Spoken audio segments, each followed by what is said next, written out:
All right, we're back. Welcome back, baby. Finally, man, it has been too long. 2 years, I think. 2 years. Damn you, COVID. Holy smokes. Yeah, it's been, well, it actually might even be a We little were bit. neighbors when we did this last. Yeah, that's right. You were just down the road. Thank Yeah. God you've moved away. Thank goodness. Yeah, sometimes it's too close for comfort. No. But you know what? It's been an eventful 2 years or 2.5 years since we started the podcast. No kidding. And lots has happened. I mean, the restrictions are over. That's thank whoever is responsible for that, because that was just unbearable. Yeah. Talk about it, man. Holy smokes. The having to be locked up for weeks at a time, It was ridiculous. Like it was it's unfathomable at this point to No. be like, that's where we were 2 years ago and looking like, is this ever going to be normal again? And we're kind of, I don't want to say back to normal, but it is like socially acceptable to go out now. Yeah. Obviously. right. And the notion of what it did, not only globally, of course, and there was a huge loss of life. I mean, there's no doubt to that. And a lot of that was with our older generation, and super unfortunate. So we don't want to take anything away from that piece, but economically, I know for a lot of businesses in Canada, and especially on Manitoulin, like it was tough. We're a tourism market, and not having access. I mean, even for us at Island Sunrise, at the cottage business and the fishing charters and stuff like that, we're just basically running on empty for that amount of time, and tons of businesses closed. I read a stat that it was something like 50 or 60% of Indigenous businesses in Ontario closed during COVID because Really? they just couldn't keep their doors open, especially the small mom and pop type of business. So it's just great to be out of that era and into the new one, right? Absolutely. I totally agree. I mean, being able to just go outside and even pop into somebody's house spontaneously for a coffee is such a feeling that I have so much gratitude to have back. That was one of the things that like I took for granted, of like just the ability to go to your house or to anybody in Chigang or on Manitoulin for that matter, and spontaneously knock on their door and expect to be greeted with a smile and a Yeah. coffee.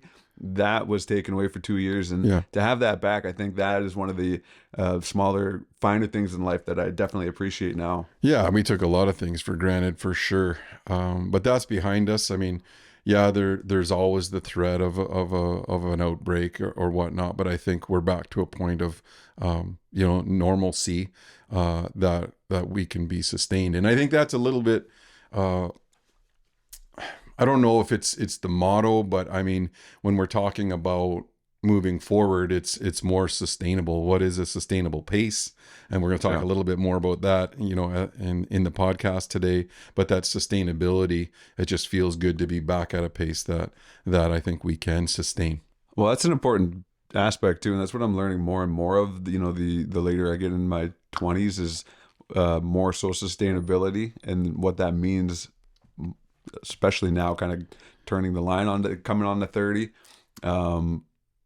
I'm so used to like fast and big actions rather than the small ones that take you further. Yeah, the long game, right? And you're getting up there, dude. You're like almost 30, so you're practically an old age pensioner.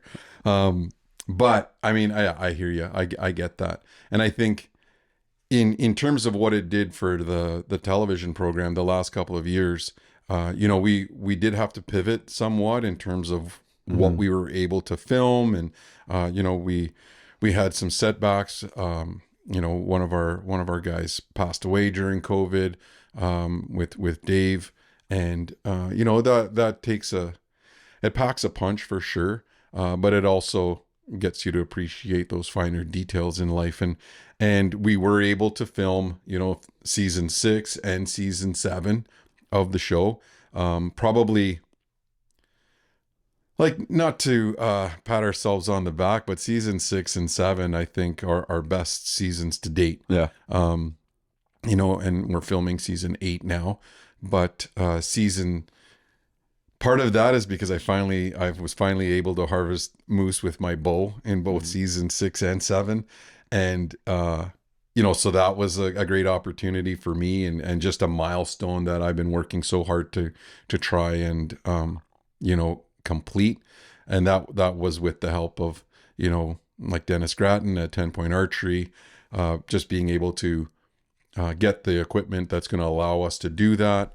And then also the quality of the program based on the staff we have. We've got Johnny Zigzag, who's really kicking ass in terms of being able to edit and having the time to do that in a way that allows the quality of the show to increase from previous. So that was a big push for us over the course of the last 2 years. So we're excited to have. We just wrapped up season 7 on Sportsman Channel Canada.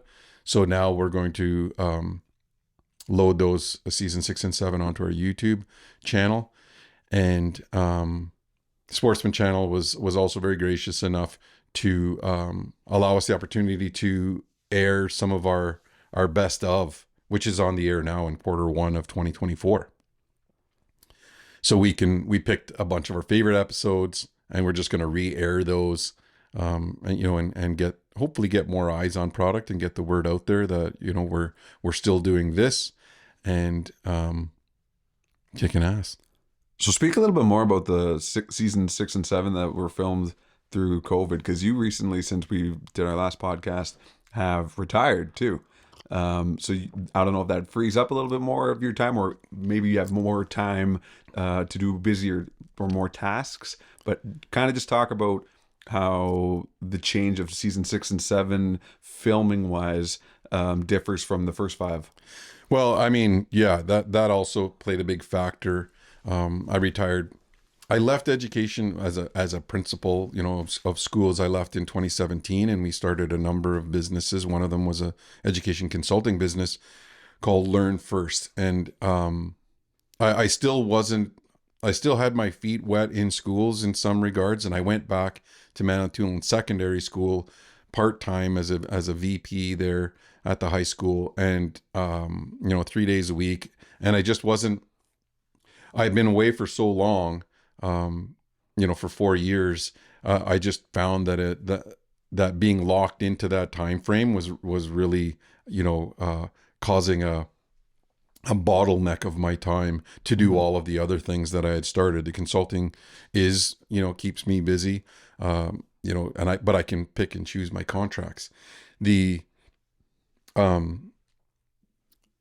other parts, the tourism business and all of that, and the show, just kind of got into a routine, right? Like I get up in the morning, we're prepping, we're doing our emails, and then we're going on our walks, and in terms of prepping for what we're whether it's going to Colorado or whatnot. And I got into that routine, and I just found that trying to go back and add an 8 to 4 or an 8 to 5 position, it just sucked away too much time. So I got away from that. The retirement is great. I had from the formal education administrator, that was fantastic. We had a really good retirement party here on the property, of which you were there. I don't know if you remember being there, but you were there. Master of ceremonies, master of ceremonies, and we just had a bunch of people over, and we put on a big dinner, and we had a little bit of an open bar, and had a live band, and it was a good night. That was an awesome send off for me. I saw a lot of people that were a big part of my career, and I was just you had the Grand Chief at your retirement party. Grand Chief, he got a little emotional, which was touching. And you know what? I'm not gonna lie, I got a little emotional too, in terms of seeing so many people that helped shape really my life, and getting me to be where I am, and allowing being a part of allowing me to just chase my passion, right? So going back isn't really an option, even though I'm I'm not old, but I'm in my 50s, right? So I just can't see myself going back to a job like that when we have so many other things going on, opening an RV park, getting a second charter boat. We're just, and then the show, and we're going to try and do the podcast on a little more of a, not a little more, we are going to do the podcast on a consistent basis so that it comes out weekly, and just keep people up to date with what we're trying to do, and what our message is to people. So did you find that with a little bit of more free time, you had more opportunity to do more hunts, or how did that hunting opportunity piece change? Well, I think for me, the biggest part there was the moose hunt, right? Like that's such a tricky component to be there at the right time, especially with a bow. Like you're trying to go at it, hit the rut at exactly the right time. So I was able to stay out there longer. Some of those hunts were by myself, laying down footage, and then having a camera person as much as possible, obviously, was a big thing. I could go up and pre-scout.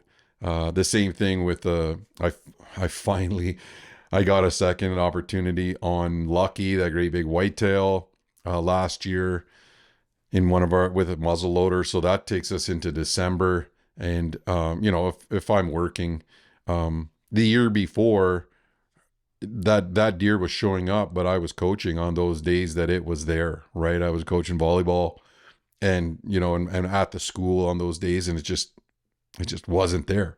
And when I did harvest the super mature whitetail, I was able to, and that was because I didn't have a 9 to 5 commitment to go to, right? I could respond to what I was seeing on the trail cams and stuff like that. So all of those things. This year I went to Colorado, which was it was like, and we haven't aired that episode yet, but I booked an elk hunt with my friend Danielle, who's from Manitoulin. We had 3 drawn tags for elk in public land hunting. So I didn't know what to expect, and I trained as much as I could all summer doing these, trying to get up to 10K a day with a weighted pack, a little bit of, rucking, and just trying to make sure that my back was going to hold up. And it was feeling great. I golfed this summer more than I ever have. We played a lot of beach volleyball this summer. We have a beach volleyball court here that we set up, and so we were doing that relatively aggressively for an old timer like me. And I felt really good the week prior to Colorado. Went on a goose hunt. I shouldn't have, on a Monday before I flew out, and tweaked my back. And by the time I got to Colorado, it was out.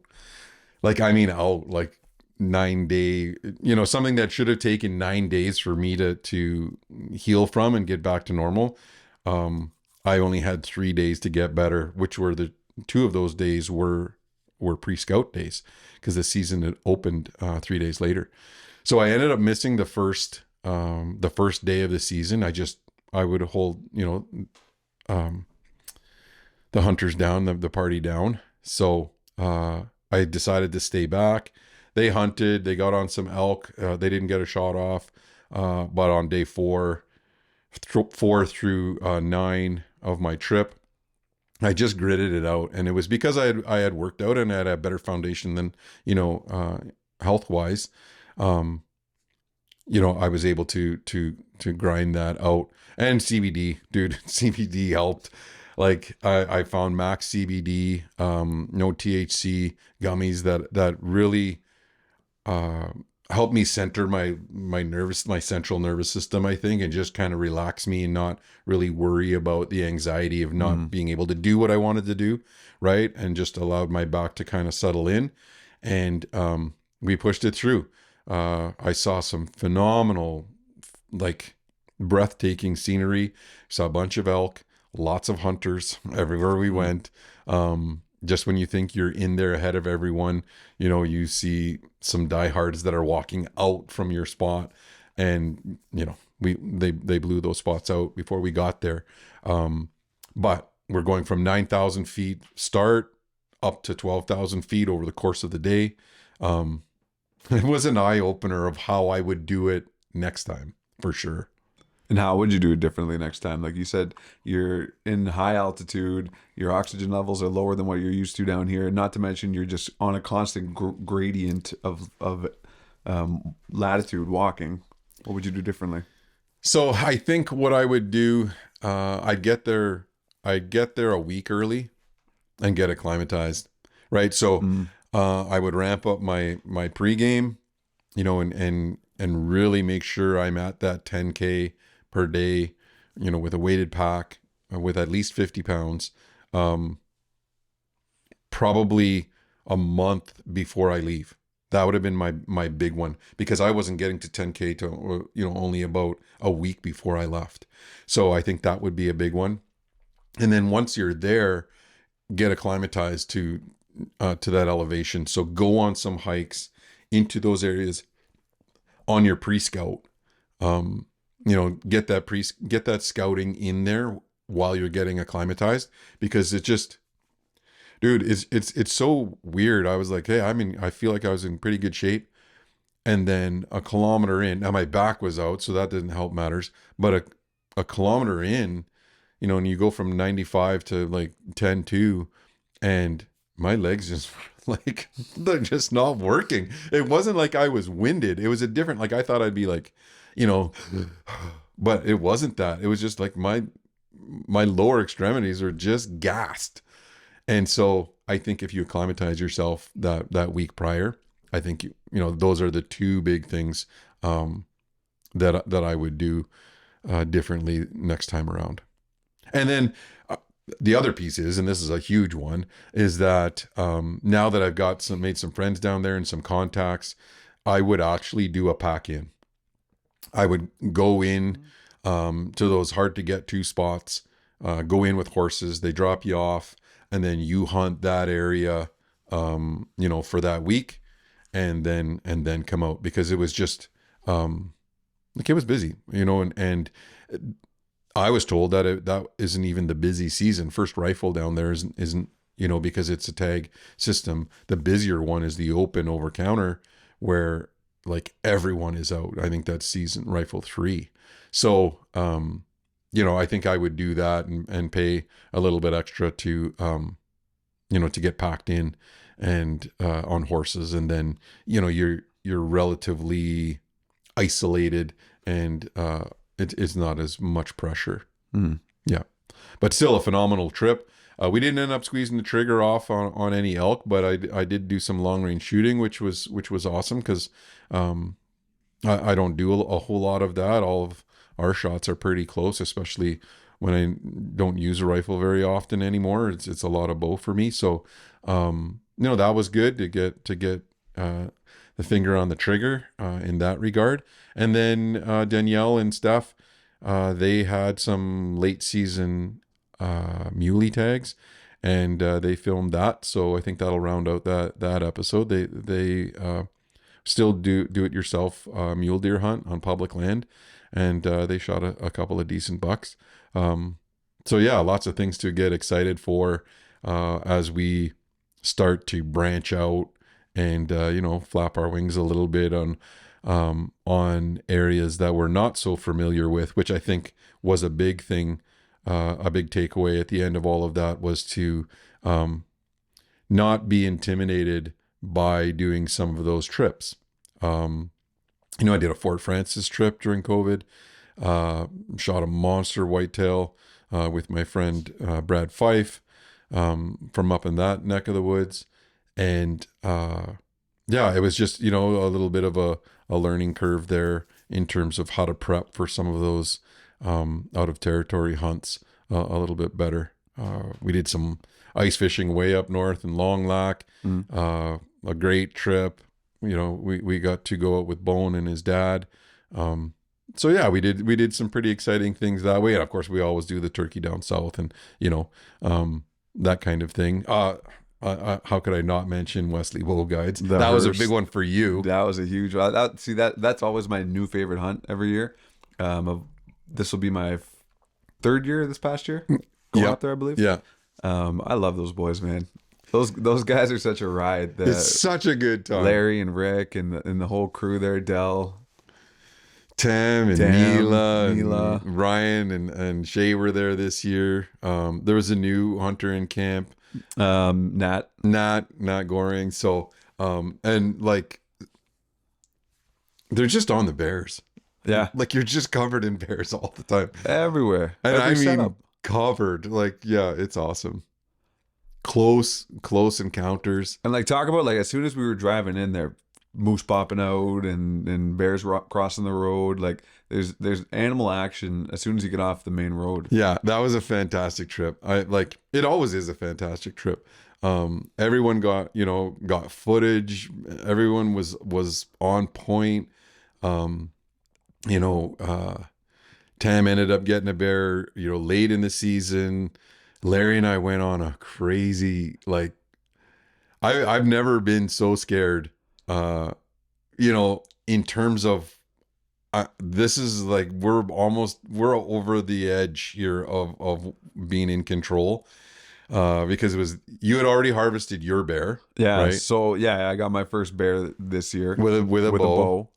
which was a crazy tracking job. Like, I honestly didn't think we were going to find it. So yeah, talk about that for a second. Like the idea of bow hunting a bear in an open enclosure is a new fundamental way of hunting that I'm kind of just getting used to and now have like this affinity for. I have an adrenaline rush or a seeking thrill for that like no other now because of this past year.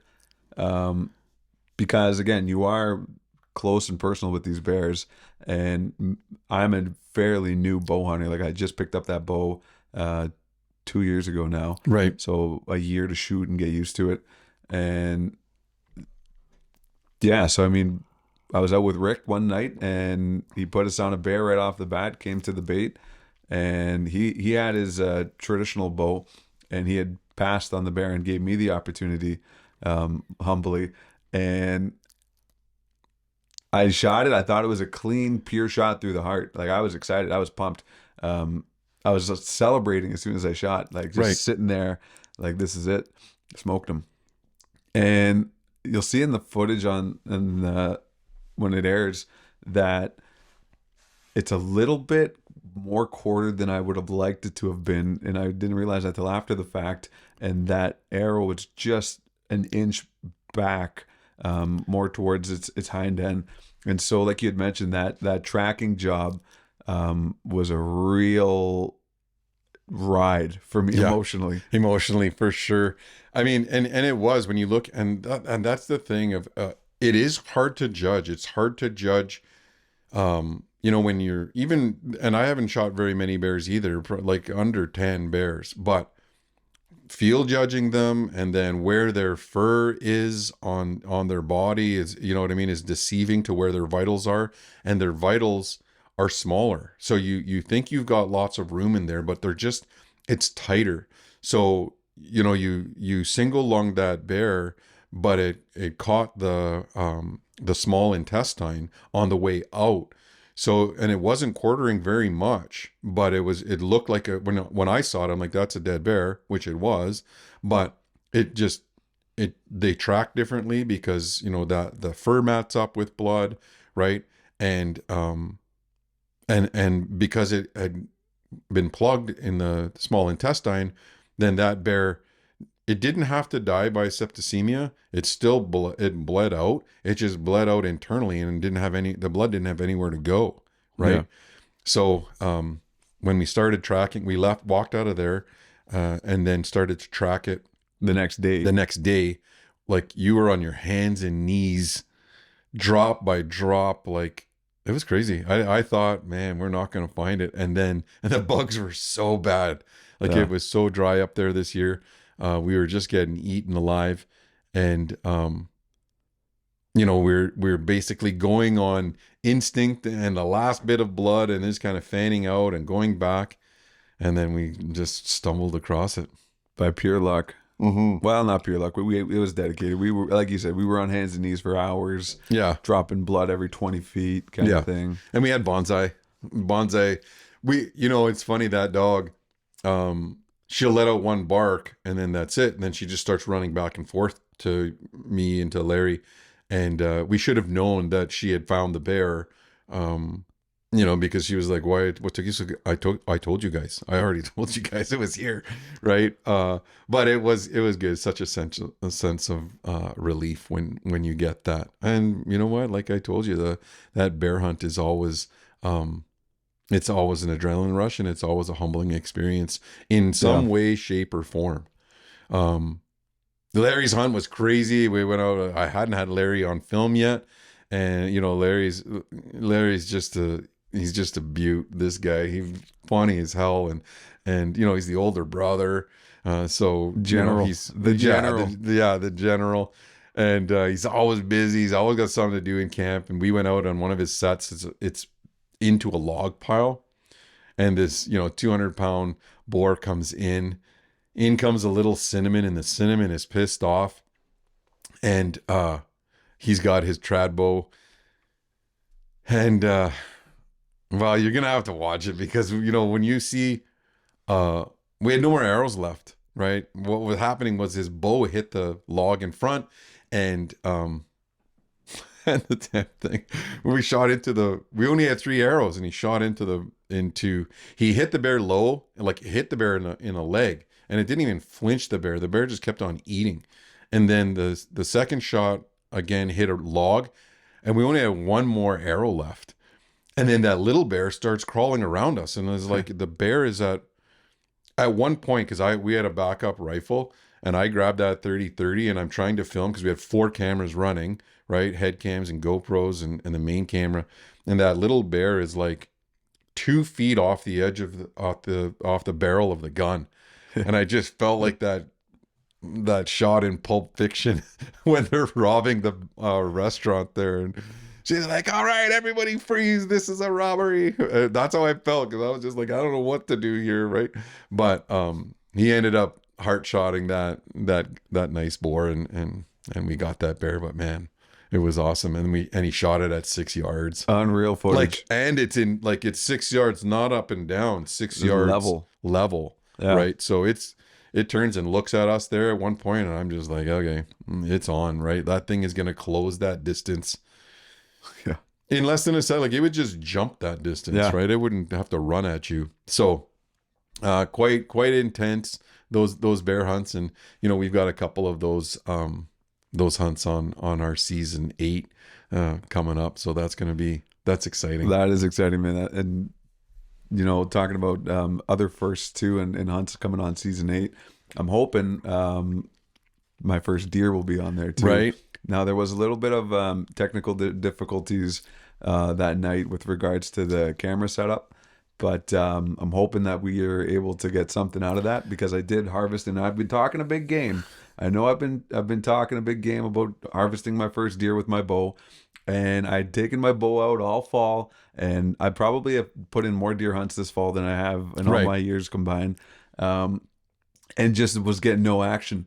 So then, rifle season came up, and the first hunt I had with my rifle, I got it done. Yeah. And that the hard part about videoing, the tough part in terms of video when you're doing it yourself, there's so many things that can go wrong. Audio, which did go wrong. Yeah. But there's that window, that magic 5 minutes. I mean, I say this all the time. If I'm on an all-day sit, it's for the first 5 minutes of legal shoot. That is just, I love that, high percentage time. And then honestly, my anxiety at the end of an all-day sit, when it's last shooting light, I wish there was a measure, because it's at 11, right, on a 10-point scale for me, because I know that's when you're going to see those animals 9 times out of 10. Yeah. And that's what happened to you, but the camera doesn't tell you that. The camera, those 5 minutes don't exist for the camera, right? Like, now, maybe for our Canons they do, but you didn't have that. No. And you have to set those right accordingly with, on a manual setting. So your exposure and all of that. And when you compare your phone camera, which had 6 minutes of light, and the video camera, you had 0. You couldn't even see that deer on camera, No. right? Excuse me. And then But your phone, you can see it clear as day because of the, it's crazy. Those 4K iPhones are awesome.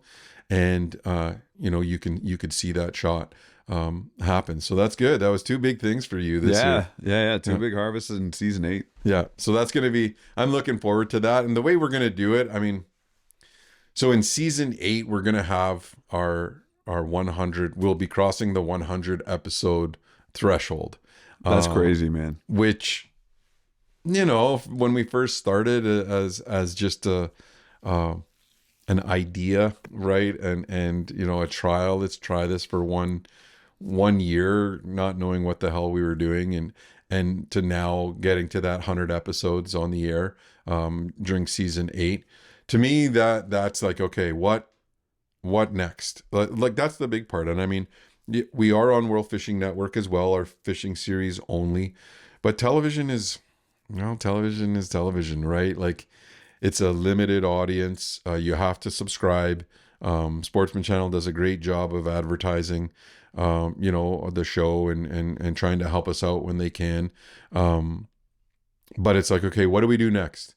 And so what we've done is for season 8, because we're airing a rerun series in quarter 1 right now, we're not going to be on until quarter 4 of 2024. So we'll be on the original series of season 8 will be on from September till December, and then the rerun will be January to March of 2025. And during that time, we're going to do a reevaluation to see, should we just be online? What do people think? How do we generate a followership? And the revenue that's required to do television is much different than it is to do an online thing. You're not capped by ad avails. You're not limited by the length of your story. I mean, it's got to be 22 minutes and 30 seconds every single time, not a tenth of a second shorter and not a tenth of a second longer. And so you have to pack and unpack so much into a 22-minute episode that could take you 2 months to shoot. And then you're doing, a 22-minute episode there. So that part is something that I think we're looking at considering for YouTube and for the program on Sportsman Channel. So we'll have to try and see where that goes. I'm excited to see where that goes and get to promoting it on a everyone has access to the internet, right? Yeah. So we're looking forward to that and seeing what the next chapter. I originally wanted 10. That was my goal, 10 seasons. It was a self-imposed goal. Yeah. But time will tell of whether or not that's going to continue to be. And we did branch out. We did some other production things during COVID. We helped out with an APTN production called Enchanted Places. So we were B camera on that, and we're in that about Chigwednung and the little bit of historical component of Manitoulin Island and Chiging, about what's formerly known or more popularly known as the Cup and Saucer hiking trail. So they did it. APTN came in and we helped film that, which is on the air shortly. And then Still Standing, Johnny Harris came to town, and CBC, yeah. CBC Gem now is playing on there. You can see that episode of Still Standing. So we did some interesting things that were eye openers for us in terms of like production, right? Which kind of fired me up to get the podcast started again, and have some guests on, and not having any restrictions as well has made it a little bit easier for us, to invite people on, and we're going to have some interesting guests in the coming podcasts. Yeah. That's one of the goals that we do have is getting some interesting people that we find, again, interesting, but we want to know more about their passions and what fuels people's fires, and just give everybody, our audience, an opportunity to kind of dive in and know where people are coming from and what got you to where you are on your journey, and like what sparks that passion for people. Well, and the Manitoulin is such a mecca for people like Jamal Murray, right, from the Yeah. NBA, right? I mean, he bought his parents a piece of property here. Um, Dale, one of my cousins, Dale Roy, is in Chicago, was talking to, bumped into Nick Foligno down at the park, and he, a Sudbury boy, knows the island well. Like, and these guys, they come here, right? And interesting people come here from all walks of life, bringing all kinds of different passions in. We've got Alan Corbier again, who's down at Harvard, living his dream. Professor at Harvard, from like a childhood friend. Like that's such a, he always downplays From that. Chigging to Harvard. Yeah, dude, that is just like, back in the day, you can't even think that. Harvard. Yeah, wicked stuff. So we're gonna try and get some of these guys, find out what makes them tick, right? And some, sure, well, if we've got some more like-minded people in terms of hunting and fishing, of course we're gonna have those on there. And then we're gonna talk a little bit more and chat a little bit more about current events and the stuff that is relevant to us. Not only the keeping people up to date with what we're doing on the show, where we're hunting and all of that, but also what's trending. And speaking of that, dude, my social media, like my algorithm is so messed up right now. What's your algorithm? I'm What's on your algorithm, my friend? I'm kind of embarrassed to say it. Come on. But so like it's filled with alien shit. That's number one, right? Like there's three things that's on there now. My TikTok algorithm anyway. There's the alien stuff that is just like, the whistleblower and the Miami thing. Like it's occupying too much of my time. Of course, it's on everyone now is the Epstein files, right? That whole list that's coming out and the release of the conversations that took place around the Epstein case, the conspiracy theories that, I mean, you got to love a good conspiracy theory, and I guess that's why Epstein and the aliens piece is on my. I'm like, I click on it, and they're tracking every second that I watch it. So, that algorithm, has me.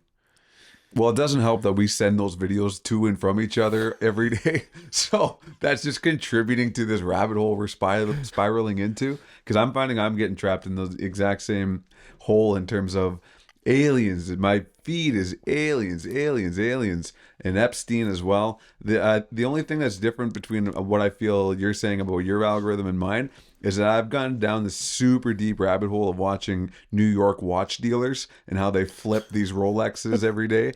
Yeah, that's for not like in my $500 to $1,000 or more profit. I am absolutely obsessed with this channel called Vukum, and it is incredible just to see this guy walking from store to store just flipping watches all day. Well, there's something to be said though about finding these treasures. I'll give you an example. And you might not think it at a steal a gift, right? Like at Christmas, we had a big family thing, and way back at a steal a gift, and it was a white elephant one. So you just throw in something from your house. Someone put in a Wayne Gretzky, Team Canada 1987, new in package, like a figurine or whatever it is.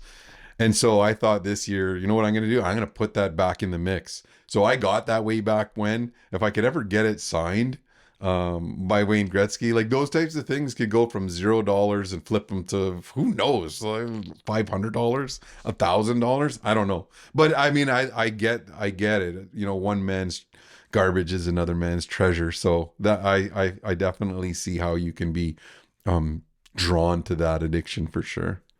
And then the other piece that I find on my feed, there's lots of them, but is MMA. Oh yeah, Right. I mean, it's just a staple. we watch enough of that we're seeing it left and right on our feeds. I just watched uh the George St. Pierre fight with what was the last one when he fought up in Bisping, Bisping. 207. Yeah, and it was awesome. I was just like, I almost couldn't remember what happened. Yeah, Even watching it again, I'm like, how does this turn out again? But anyway, it was awesome. or 217. Yeah, I think it was 207 actually. It was early on. It was in the 200s for sure. Like the early 200s. But yeah, and I think part of that is because we've got a big trip coming up. Yeah. We're going to go to one. I'm going to go to my first UFC. Yeah, man, we're going to go to UFC 297. Sean Strickland versus Dricus du Plessis. Yes. A very heated battle between those two boys. Oh my goodness, the hype is through the roof. I don't know if you watched the last UFC at 296, where they were seated very close to each other, Right. and then as soon as the camera switched, Strickland jumped over a row of seats and they started a They brawl. started going at it. Like, I mean, and that's obviously that's Dana putting them in that situation, in that scenario. Yeah. Maybe not expecting them to go off like that. But Strickland's a maniac. Yeah. Like the Theo Vaughn podcast, where that's a lot on my feed, where he like broke down and got really emotional, all the while being like a crazy son of a bitch on there. Like was great to see a side of someone that is really torn up, right? I mean, he's a broken individual in terms of trying to navigate through his childhood trauma, masking that in rage, right? And just this huge monster chip on his shoulder. It was interesting, and he's a character to say the least. Well, he's an interesting case study too, like personality wise, with regards to his come up and how you come from that torn, hard, abusive environment, and then you're fueled in rage and whatever else, but still maintaining the discipline to be able to be the world champion of something, to be the top of The best at your craft. the best at your craft in the entire world. There's something to be said about that. And then to kind of dive a little deeper into that Theo Vaughn podcast, to see that humanity in him and in the pain, and how deep it's embedded into him, and how easy it was to kind of pull out of him in that sense. It's definitely an interesting philosophical and psychiatric case study to be had. Well, that whole podcast was actually, even from Theo Vaughn's perspective of how to handle a guest like that, which actually caused us to say, okay, one of the features we're going to do is share podcasts, and things that happen on a podcast that just blow our mind, and watching Theo Vaughn, who himself has come from nothing all the way through and through comedy, but and made a name for himself, addiction, you name it, funny as shit, right?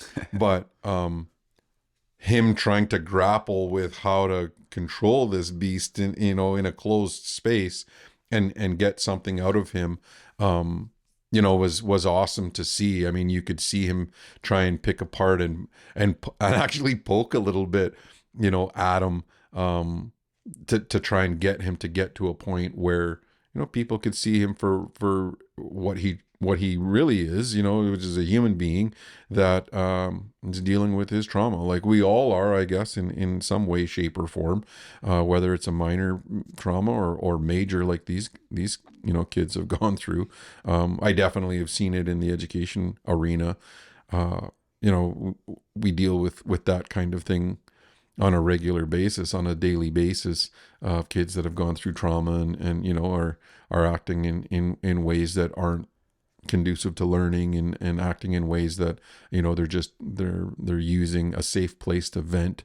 But seeing Strickland try and bite Duplessis during the like, and I guess like what he said was he had his mouth on his arm. Like, he was gonna bite Yeah. him, and then he's like, the other devil on his shoulder said, "Oh, maybe not. Maybe you're not as far down as Mike Tyson, or Oh my whatever. I don't know. God. I don't know how that works in someone's psyche that way, but it was a crazy. It was um, a crazy body for sure. So yeah, there's obviously a lot of heat going into that and a lot of hype, and it's back in Toronto. The last UFC card in Toronto was in 2018, which I had the opportunity to go to. 279 was Max Holloway and Brian Ortega, Right. and so I've been to, this will be my fourth UFC that I've been at live. I've been to 279 with Ortega. I've been to a fight night in Ottawa, Cerrone versus Ally Quinta. And then last summer, I was in Vegas for 279, Nate Diaz and Tony Right. Ferguson. Oh yeah, Nate Diaz, like fan favorite, one of our favorites too. Yeah, Yeah, I for love the sure. Diaz boys. I grew up watching Nick Diaz, and in fact, I think the first pay-per-view I ever watched was Nick Diaz versus GSP, and I've watched every UFC pay-per-view since then. Yeah, I mean, I'm with you on being a huge fan of those guys for sure, and we're taking a rowdy bunch as well, so that's We always got 7 boys coming down. Oh yeah, my goodness. that's always a crazy trip down to T dot to the Big Smoke, Yeah, and my annual trip to Toronto. yeah, your once a year trip. So yeah, I'm looking forward to that. That's gonna be an awesome trip for sure. Yeah, we'll do predictions next week as the fight gets a little closer. Right, yeah, because we're gonna lay some money down on those fights for sure. Yeah, Um, and and maybe do a parlay of sorts. Maybe do one way and one the other way of like that, some that's upsets. what I'm thinking. Yeah, That's what I'm thinking. And I'm not convinced with that main event yet. I'm still on the fence of that can go. The money line's almost even. I'd like to see a couple more interviews of them talking first. This week, Sean Strickland was in a fireworks fight at his camp, it is. Yeah, his just shooting compound. fireworks at each other in his compound, shirts off, like 2-3 weeks before your fight. That's pretty um, Relaxed relaxed, or to say crazy the or one least. or the other. Yeah, I watched that too, and those guys are getting burnt, and you know what I mean. They're just crazy bastards. Yeah. So I mean, that's something I'm looking forward to in January. Absolutely. And maybe you do need to. It could go either way. Maybe you do need to be that loose when you're going in, or maybe you're not focused. I mean, you could.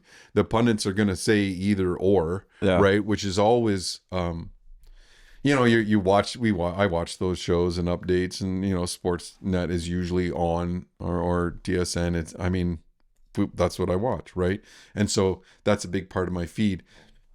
Excuse me, and you listen to the predictions like the World Juniors, right?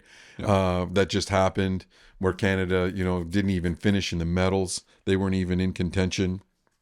We had high hopes Yeah. of Canada at least getting to the finals and playing the US. Like, we love that rivalry. But we didn't have the team. We didn't have our best, skates forward in terms of the juniors. Yeah. You don't have Bedard. Maybe he should have went. Maybe he wouldn't have broke his jaw last week or this Hey. week, right? Yeah. Which now is taking him out for 3 weeks minimum. Yeah. I think this is 4 to 6. Man, and he got hurt, like the way he held his jaw and he's skating off. You're like, it's broken for sure. It's broken, right? I guess you just don't know. But listening to the predictions of all of those things, predicting Sweden as hometown favorites, trying to get there, they just couldn't handle the U.S. And in my opinion, of course, I'm going to say there was bias. And I'm not going to say it was bias against the Swedish refs toward the Swedish team. I just think there were just so many bad calls, right? Like I watched, I had no stake in it in terms of Sweden, Finland, and those types of things.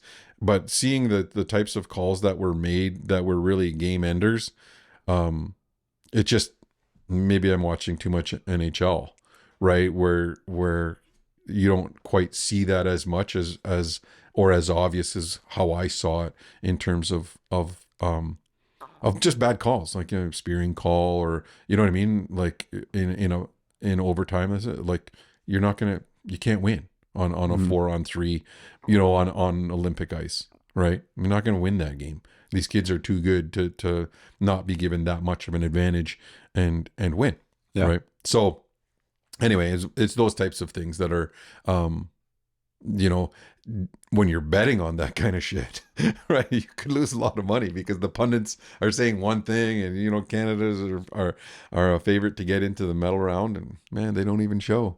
Don't even show. The Yeah, checks take them out. yeah. That was a good game though. They were just all over them, and I felt sorry for the tendy there, from Canada. It was just it was a bad bounce. Mind you, he could have had one of the other two goals, right, that went in. I mean, they weren't. It wasn't his best game, right? And he played phenomenally all tournament. He never got subbed. Like they never tried any other Mm. goalie. They just went to him. He was the go-to guy, and it's just the way sports go. I guess that's how it goes, and we had to eat some crow there as far as Canadians are concerned. I mean, Yeah. the the celebrations and all of that. Of course, the U.S. are being cocky and whatever, and they're going to be that. It's hard to take that part out of the game at the end, but I do like watching players with some class as well. Be classy when you win and be classy when you lose, Yeah. type of thing. I always liked that with George St. Pierre, and I like seeing that part in the end when it's over. Yeah. After all of the hoopla is over and all of the bravado and all of the machismo, right at the end, they're warriors doing what they love, and you want to see. It's just I like seeing that class at the end. Maybe that's too much to ask sometimes. I'm the opposite. I'm coming from the old WWE heel days. I love seeing a good, like, spit in the face moment. Somebody just getting up in your grill, whether it's in win or defeat.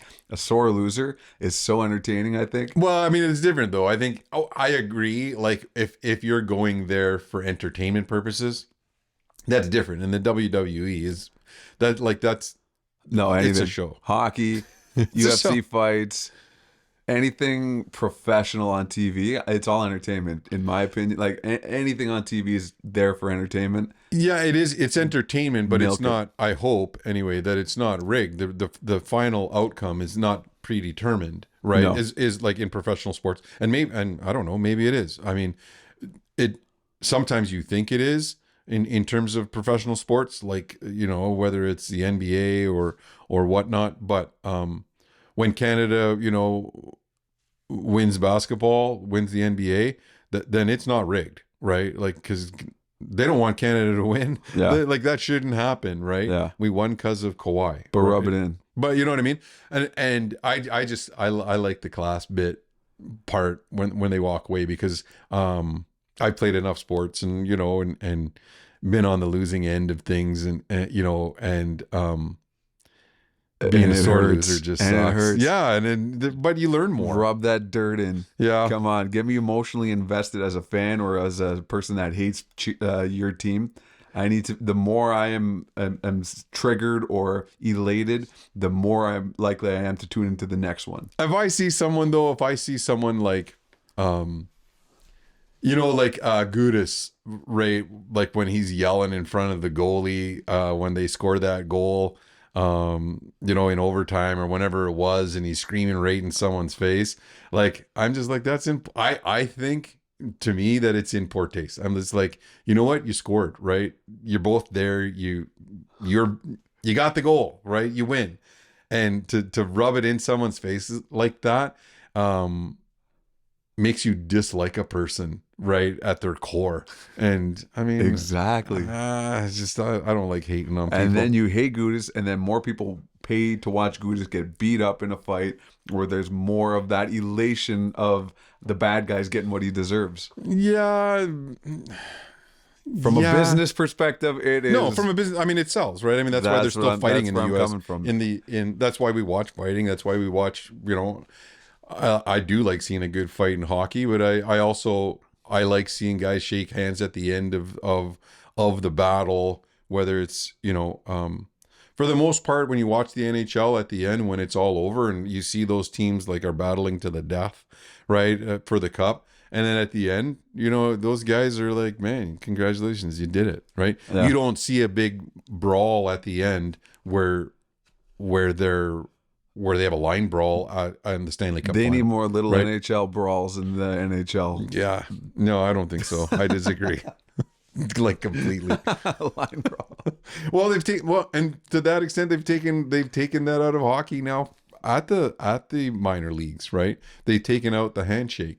They don't do it anymore. That's new this year, because kids don't know how to decipher, what they see on TV and whatever. They let their emotions get the better of them, and when they get their last chance, they sucker punch somebody, Yeah. and the sucker punches are sucker punches, right? No one respects a sucker punch, Yeah. That's right? fair. And so I think trying to draw that line somewhere, I'd rather see, someone lose with some class and win with class as well. But I mean, sometimes you have a different opinion, so that's all Yeah. good Well, too. to be clear, I don't condone assault. That's where the line is drawn. No sucker punch. Don't sucker punch me. Yeah. Yeah. You can talk shit, but don't sucker punch me. Yeah. So for 2024, what do you have? What are some of your things that are happening for 2024 that, like, have you set any goals? Have you? Yeah, actually, so my big goals for 2024, I want to put on some more muscle. I've been kind of just losing weight lately, so I want to put on some meaningful muscle for longevity. I want to go back to school too. I got accepted into my MBA program, Good. so I'm hoping to start that likely this fall. So it'll give me a couple of months to get my ducks in order to start that. Is that online or is that That's going to be virtual? online. That's going to be learn as you go. So I'm still going to be able to keep working at GHL for now, working, helping out with the show and the podcast, and still going to school. So it's going to be a lot of, it's going to be busy. It's going to be a busier year than I'm used to, especially after COVID. We're starting to ramp things up again and hit the pedal. So yeah, my goals are physically gain some muscle, eat healthier, more sustainably, and that's kind of the theme that we've been talking about, is that sustainability over time. I'm learning more and more about what that means. Yeah, pace. Pacing things out for the long game, getting my ducks in a row, just in my own security. I'm a homeowner now, so I've got a lot to consider with regards to maintenance Finances. and long term and finances. So just that long-term play is where 2024 is at. I know I always started a New Year's resolution as like, what's the quick fix? Like January crash burn. Yeah. We're going to do everything by March, and then the rest of the year we're going to glide through. This year it's a little bit different. It's more of like, what's December look like of this year? What's that long game? What's December of next year look like? How do we set those building blocks now for long term? So that, I think, is the biggest fundamental difference now versus previous New Year's resolutions for me. What about you? So very similar, I think, in terms of some physical goals. I have a cholesterol concern, and I tried dealing with that like medically with meds, and after a second opinion with the doctor and I thought maybe I'd try and wean off those. Doc's just like, just stop taking them. I just stopped taking them, and which was kind of surprising to me, to get that opinion. He's like, deal with it. Don't cheat on it. If you're taking those meds, it kind of gives you permission, right, to not change your diet. And so that's a big one. I'm taking athletic greens, that AG1. That's a big one. Just trying to, as you get older, you do need some supplement. there, and I'm doing that now. So, and I've only been doing it for a little bit, but whether it's placebo or not, I'm just gonna go on how I feel, and I feel different in terms of better, and like I've noticed that I'm sleeping for 6.5 hours a night, maybe even 7, which is different for me because I'm usually around 5.5, Yeah. where I'm just up and doing stuff. So I think sleep is, that's gonna be a side effect is a better sleep. Well, you said you can't sleep very well in terms of like if you had like a week off, say for example, you have nothing to do, nothing planned out, and you could sleep as long as you want. What does your body usually go to 5.5, 6. as a default, eh? Yeah. Jesus. Yeah. So, and now, like, I think maybe the meds have an issue because I've been sore, like muscle sore, and that's a side effect of that cholesterol med. And so, that's a big piece. Blood pressure, I had a high stress job and like prior, and so that's always a concern in terms of, that longevity and sustainability. So one of the things that I'm doing is just I'm consuming more protein on a regular basis, and eliminating more of the sugar, salty snacks that I just crave, like Yeah. ice cream and chips are my Yeah. go-to, security food. They always have been since I was, well, I guess for almost all kids. But so just saying that I'm going to eat less of those, maybe once in a while, but more meat to keep me filled, so I'm not Yeah. craving that kind of thing, and protein, and then some superfoods. I'm doing some beet, like it's a Kenko cha, it's called. It's a tea that I have every day. It replaces a cup of coffee. So I used to be, two, maybe not often 3 cups, but definitely a 2 cup a day to start the day. And now that's cut back to 1, and I have that Kenko cha in place of that, which is basically some boiling water with cinnamon stick, and then you let the water steep in beets, in raw beets, and then you drink that as a tea, and it's a vasodilator, and it has an absolute measurable effect. I mean, we both have science degrees in biology, so we understand, the numbers game. And so I did track my blood pressure, and looked at how that impacts, my overall blood pressure, and it was noticeable, like it was Yeah. measurable. Yep. So, and then I'm also cutting out a cup of coffee. So I'm just drinking 1 coffee a day and get the day started. And yeah, so I mean, that's a lot actually when I think Yeah. about it, in terms of overall health. But I'll keep up my walking and my working out, and because I'm relatively consistent on that part. Maybe a little bit more weights just as I get older. I don't, you're losing muscle mass Yeah.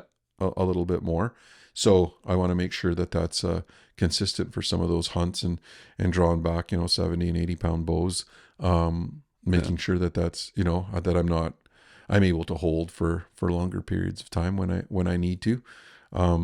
Yeah, so that's what's in store for me physically. We're opening up a new RV park as Yeah. part Yeah. of the next part of our business, which that's like it's a new costly endeavor. So again, that long game of finance, and man, you're watching the leave the world behind kind of shit that's on social media, and the global collapse. I mean, you're always thinking about those types of things, Hmm. economics and security, and all of that. So, keeping We'll have a to do an mindful eye. episode of Doomsday Scenarios on Manitoulin. Just talk about what we're gonna do when the Yeah, when the bridge yeah. goes. I think we should dedicate a whole podcast to that.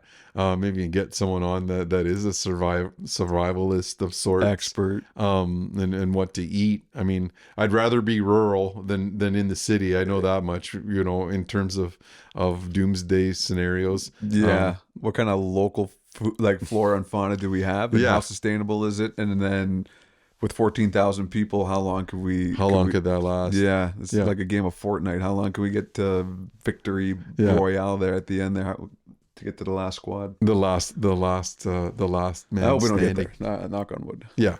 No, I mean, I think, that's all, again, entertainment of sorts, but I mean, you got to keep a mindful eye on that. Any solar flares or whatever the hell, Neil deGrasse, whatever Tyson is talking about. I mean, it's all social media, but it's all news, and you're trying to filter what's relevant and what's not. That's a day long endeavor. When you're on social media as much as we are today. Yeah, I Right? think that's a good accountability thing for us too. We should check in every week and see what's on your algorithm this week. Yeah, I think that's a great little segment, for sure. And because you talk to some people, they don't see any of that on their algorithm. No. Right? They're not. People have actual healthy activities and Positivity. positive consumption of Yeah. information. Yeah. Yeah, maybe that's just us. Yeah, maybe we're suckers. But so, and I think if we were to look at this past week and the coming week, what's a rose, thorn, bud for you? So a rose being, something that happened that was a positive, a thorn being something that got under your skin, and maybe irritated you a little bit, and then a bud is something that you're looking forward to. What would you say? I would say I'm gonna start with my thorn. Actually, my thorn, and it's very minor. This is kind of like first world problems, but my home maintenance has been catching up with me with regards to like I need to call a plumber tomorrow, and I've got some drafts under my door that I need to get at, and like there's just those small little things with regards to maintenance that I'll admit I've been ignoring over the holidays and kind of just milking those last couple of days, but I know that those are things that I need to get done today after we're done our podcast, and getting that back into to the system and the swing of things. I can't be sleeping until the double digits of the day every day anymore. So that thorn piece, again, it's very minor, but it's just the maintenance that I've kind of allowed myself to ignore for a little bit. And then the rose, I've been spending a lot of time with family this week. I really love that part though. Like I say, I've been kind of putting off those pieces, but for the benefit of spending more time with people like my nephew, who's like building a personality now. Yeah. Sailor.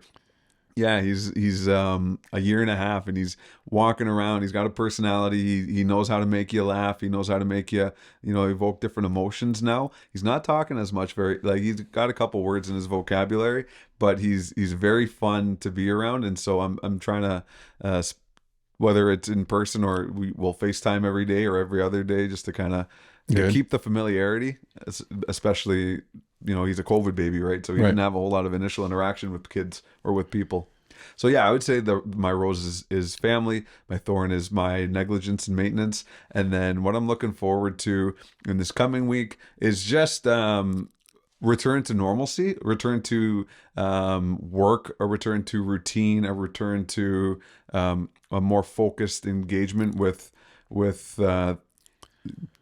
not being at home for 2 weeks on Christmas holiday, which I absolutely love. Don't get me wrong, it was a beautiful reset, but I'm looking forward to applying new focuses in the new year, and next week is when I start work. So those are my Yeah, and I think pieces. for me, I think my thorn would be letting a little bit of the consulting end of things pile up. So that's always, that's a little bit of an anxiety producer when you get behind on your contracts. And a thorn as well as the weather, which is going to be something I'm looking forward to because it's finally getting colder. The lake's not frozen over, so that puts all of that outdoor stuff on pause or on hold, as and this is that intercession in between seasons where the rainbows are biting from shore, but like we should be ice fishing, there's nothing to hunt and harvest. That part gets me a little bit agitated, just at my core. So you know, that's something that is an irritant or a thorn for me. So getting on top of definitely the contracts is one way to handle that. Then again, we had a real good break that again arose for us is being spending, you know, time with family and Darcy, having Darcy and Aspen home, and Lucas, Aspen's friend, has a little puppy, so you know, that little silver lab is such a joy. So that was a rose for the last couple of weeks. It's And we just had our first Christmas dinner gathering with our families in over 10 years. years. Yeah, we haven't had that for a long time. So the whole holidays was a huge rose. And then a bud, we got a busy week coming up. We're back to coaching, and I coached the senior girls at the high school. So we have a couple of tournaments. We have a league tournament this Wednesday, and then a weekend tournament, an invitational that we won last year. So I'm looking forward to that. And like you said, getting back on the horse and getting into a routine that produces some demonstrable results in terms of feeling better and feeling a little bit more healthy, and accomplishing some of the tasks that you've set out. So I think that's my rosebud thorn for this week. Yeah. And yeah, we're gonna, obviously, as we always do, we're gonna continue to fuel our passion and fuel the fire and get outdoors. Absolutely. Yeah. And one last bud I want to add to that is Johnny, our producer, Johnny Zigzag. He's going to Hawaii next week. Must be so nice. I can't wait to hear all of the stories of what kind of activities go on in Hawaii on a 2-week. Yeah, maybe next week's podcast, while he's gone, we'll predict what things happened to Johnny on his trip. Yeah, we could do that. I can do that. But until next week, have a great week. Yeah. Thanks, guys. All right, awesome.